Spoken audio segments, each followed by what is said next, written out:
রুশ president Vladimir পুতিনকে যখন আলোচনার টেবিলে টানতে মরিয়া মার্কিন প্রেসিডেন্ট ডোনাল্ড ট্রাম্প, ঠিক তখনই পশ্চিমাসহ পুরো বিশ্বকে চমকে দিয়ে রাশিয়ার বিমান ঘাঁটি লক্ষ্য করে ভয়ানক এক হামলা চালিয়ে বসল ইউক্রেন। ইউক্রেন বলছে অন্তত 40টি বোমারু বিমানে আঘাত হেনেছে তারা।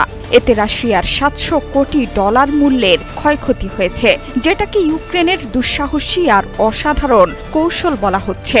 যুদ্ধবিরতির প্রচেষ্টার মধ্যেই ইউক্রেন যখন রাশিয়ার লেজে পা দিয়েছে, ঠিক তখনই ন্যাটোর সামনে সমূহ বিপদের আভাস দিয়ে দিলেন জার্মান প্রতিরক্ষা প্রধান জেনারেল কার্স্টেন ব্রয়ার। অর্থাৎ রাশিয়া যে শুধু ইউক্রেনেই বিজয় অর্জন করতে চলেছে ঠিক তা নয়, এবার পুরো ন্যাটোর সাথে একাই যুদ্ধে নামছে পুতিন বাহিনী।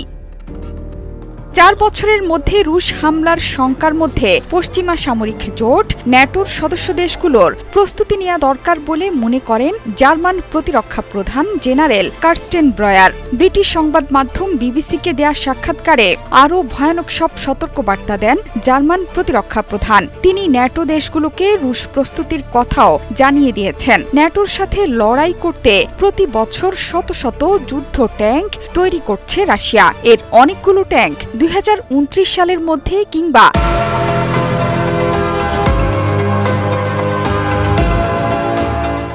তারও আগেই বাল্টিক অঞ্চলের ন্যাটোর সদস্য দেশগুলোর ওপর হামলায় ব্যবহার করা হতে পারে। হাঙ্গেরি ও স্লোভাকিয়ার ভিন্নমত থাকা সত্ত্বেও ইউক্রেন যুদ্ধ নিয়ে এখনও ঐক্যবদ্ধ ন্যাটোভুক্ত দেশগুলো। আর পুতিনের প্রতিক্রিয়ায় যে এত বড় সামরিক শক্তি অর্জন করে রাখছেন তা কল্পনাও করতে পারেনি ন্যাটো দেশগুলো।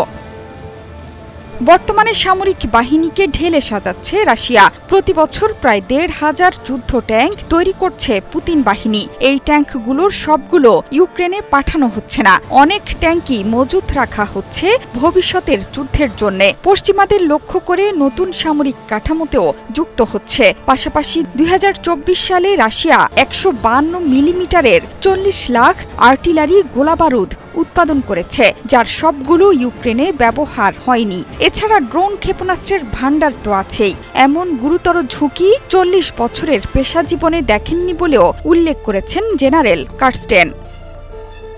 পাশাপাশি মস্কো আগেই ঘোষণা করেছে সক্রিয় সৈন্যবাহিনী 13 লাখ থেকে 15 লাখে উন্নীত করবে। ফিনল্যান্ড সীমান্ত ঘেঁষে ক্যারেলিয়ায় গড়ে উঠেছে 44তম আর্মি কোর। এর ফলে পশ্চিম সীমান্তে সৈন্য সরঞ্জাম 30 থেকে 50% বেড়ে যাবে বলে ধারণা করছেন গোয়েন্দারা। সুইডেন ফিনল্যান্ডের ন্যাটো যোগদানে রাশিয়ার উত্তরে চাপ বেড়েছে। পূর্ণাঙ্গ যুদ্ধের বদলে রাশিয়া সীমিত অভিযান বেছে নিতে পারে বলেও ধারণা করছেন অনেকেই।